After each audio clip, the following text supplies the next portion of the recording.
Even if drama might not be the focus of their shows, it's actually a rarity for reality stars not to have any serious issues off camera. However, while most of the time these troubles might cause severe damage to a celebrity's career, Gotham Garage's owner Mark Towle's encounters with the law aren't well known by his newly found car masters audience.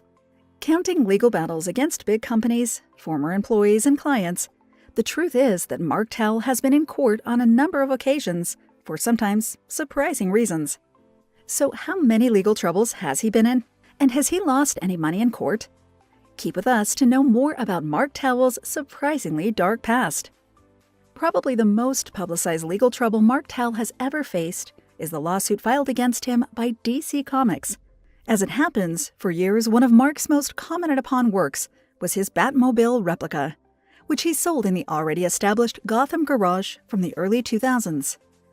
Slowly but surely, the popularity of his replicas of Batman's car increased, until attracting the attention of DC Comics, the legendary publisher and subsidiary of Warner Brothers, which took a little time in suing Mark and his business in 2011. As read in court papers, the company accused Mark of unfair competition, on top of trademark and copyright infringement for selling replicas based on the designs of Batman's car, presented in past productions of the franchise from 1966 and 1989, as well for promoting the built replicas under the Batmobile name, naming his website with it, and selling custom kits for clients to build a replica themselves. While Mark actually acknowledged his designs were based on said Batman productions, he argued their characteristics differed compared to the originals, but also admitted to not having permission from the franchise to reproduce these replicas, which he sold for around $90,000 each. The case wasn't over yet. After concluding that the Batmobile was a character with defined physical characteristics, the district court determined that DC Comics indeed held the rights to its trademark. In response, Mark's defense argued that his car replicas were useful articles and hence excluded from copyright laws. Further, warning of the possible negative implications of deeming them as copyrightable by stating big car manufacturers would start publishing comic books so they could protect what, up until now, was unprotectable, as reported by The Hollywood Reporter. That being said, the federal court determined that despite the fact that DC Comics transferred the right to produce derivative works of its Batman franchise decades before, that transaction didn't include the rights to the Batmobile as a character, which they concluded was copyrightable. Furthermore, the test of substantial similarity wasn't run due to the fact that Mark had already admitted to having copied his design from the series and movie Batman productions from 1966 and 1989, respectively. Lastly, Judge Ronald Liu determined Mark had infringed DC Comics' trademarks. The fact that the unauthorized Batmobile replicas that defendant manufactured, which are derivative works, may be useful articles, is irrelevant, read his 2015 judgment. It's unknown if Mark had to pay financial compensation to DC Comics, but it's for sure that he wasn't allowed to sell any Batmobile-related articles thereafter. Even if not receiving as much media coverage compared to the legal battles with the DC Comics, there's a case in Mark Towle's records which is just as questionable. Everything goes back to 2007, when a West Virginian man named Scott Lee was contacted by Gotham Garage to perform web design services for them, receiving one of Mark's Batmobile kits in exchange for his work. Lee signed a contract with Mark and his associate Corey Geik, also agreeing to pay them $5,000 on top of working for them. However, finishing the website was apparently an uphill battle for Lee, who affirmed that he was denied the resources necessary for his work, and was thus also denied his kit, and even threatened with legal action.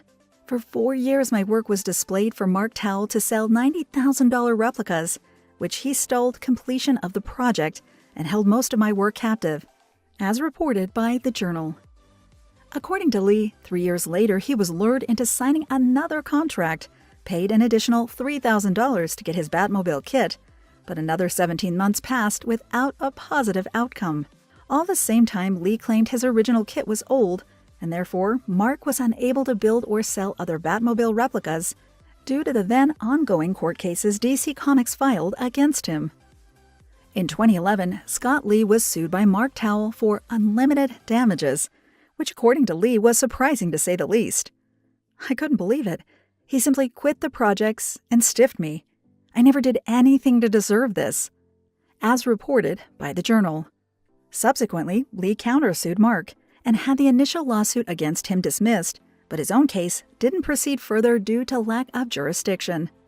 Knowing the cost of hiring a lawyer added to the expense of traveling to California, Lee started educating himself in law in order to defend himself in court. He then sued Mark for breach of contract, and after several years of a gruesome legal battle, in August 2016, the Superior Court of California gave Lee the news he was waiting for. They used to call me a dumb hillbilly living in a log cabin in West Virginia. Well, they were threatening to sue me, but I won, said Lee. Although Gotham Garage was ordered to pay Lee over $35,000 for his work and legal costs, he didn't get his car, and so was apparently determined to obtain it through an appeal case. Even regardless of the court's ruling of not allowing Mark to sell or make more Batmobile replicas or kits, allegedly Lee was also ordered to deliver the finished Gotham Garage website to Mark.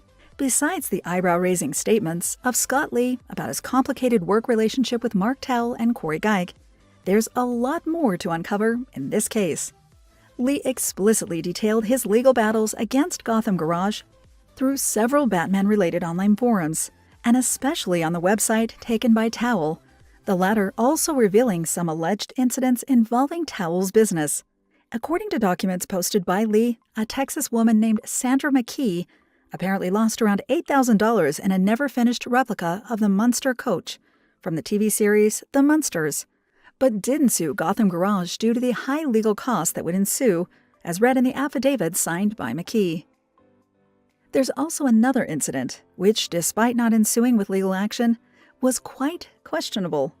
According to Lee, during his time working for Gotham Garage, he was also asked to work as a graphic designer by delivering what he described as defaming parodies mocking business competitors, including the company which was legally licensed to produce real-life Batmobile replicas. Given the negative business tactics he allegedly had to perform against them, Lee ultimately apologized on his blog to the company's owner, Mark Rakob, about the issue. Last but not least, there's a scamming lawsuit on Mark Towle's record that's eyebrow-raising as well. As it happens, in 2008, a New Orleans philanthropist named Michael Hunt commissioned Gotham Garage to build a Batmobile replica meant to be auctioned in favor of a local children's hospital at a Halloween ball. However, despite paying approximately $85,000 to Mark Towle, the Batmobile not only didn't arrive in time for the charity event, but was apparently never built at all. According to a courthouse news service, Mark Towle had failed and refused to provide plaintiff with a date, time and place where he or his representative can inspect the vehicle. By the time Hunt filed a lawsuit against him and Corey Geik in March 2009, in which he had asked for his money back and compensation for the distress that the whole deed apparently made him go through, the case lasted several months in court until in August that year it was transferred to the District of Central California. But from then, it's unclear what happened, so the possibility of having the matter settled out of court is not far-fetched. Given that his name was mentioned more than once in several cases involving Mark Towle, it's only fair to wonder what Corey Geik's whereabouts are. Corey isn't a known face by the Car Masters audience for good reasons. Only credited with a special thanks note in the Season 2 episode, the truth is that around 2020, Corey left Gotham Garage for good after working with Mark for far too long. The story of how Mark and he met was actually detailed by Corey on his website, on which he recalled commissioning a Mach 5 replica from Mark back in the late 1990s, when apparently the name Gotham Garage didn't even exist. He told me I had a gift. Well, he had gifts too, so he said we had to work together. I put everything on hold. We joined forces. He said, given at the time, Corey apparently already worked on producing props for movies, he and Mark's similar goals intersected and grew Gotham Garage from scratch. From then on, Corey learned how to do business alongside Mark, though their paths took different routes in 2020, when he left Gotham Garage to found Project Restoration Garage, which nowadays serves as an addition to his years-long work as a preacher in ABBA's own Route 66 Ministries. It's unknown when exactly Gotham Garage was officially established, but Mark Towle had certainly been in business long before founding the shop, which would gain him international fame. According to an interview he gave to Speedway Motors on YouTube, Mark was already well known for building Speed Racer's Mach 5 replicas, attracting clients from all around the country, such as the popular Dallas's radio host Russ Martin, by the time 1999 came around. It was Martin who first requested a Batmobile replica based on the 1966 Batman film from Mark, who bought a kit from one of the original Batmobile makers, Bob Butts. From then on, numerous requests for Batmobiles came to Mark, whose business was then called Mach 5 Factory, but was changed to Gotham Garage to make it fit the concept he was looking to build for his shop. A lot of the Gotham, for me, is just because it's New York City. You get to that part of the country where cars were born on the East Coast, he admitted. Even if Mark doesn't mention Corey Geig anywhere in the process of starting Gotham Garage, their stories are fairly similar. Even if Mark Towle is mainly known nowadays for his diverse car-building designs, the works which took people's attention in his beginnings were his Mach 5 replicas from the Japanese animated series Speed Racer. As Mark told LSX magazine in 2012, the Mach 5 was the car I wanted to build as a child, so he put a great deal of effort into making them the best he could. I try to find the nicest cars I can, the kind that have been well taken care of for a long time, he stated. Built over Corvette C4's chassis, Mark would strip them of almost everything, except for doors and the drivetrain, building the rest of the body with molds and fiberglass. The average price of his replicas was $72,500, increasing the cost if extra special features were added. However, these replicas were apparently taken off Mark's site in 2014, but while he offered no explanation for this decision, the move could have been related to the legal battle the American and Japanese speed racer distributor companies faced against each other back then. Nowadays, it's unknown if Mark continues producing the replicas, but one of them is currently exhibited at the Peterson Museum in Los Angeles.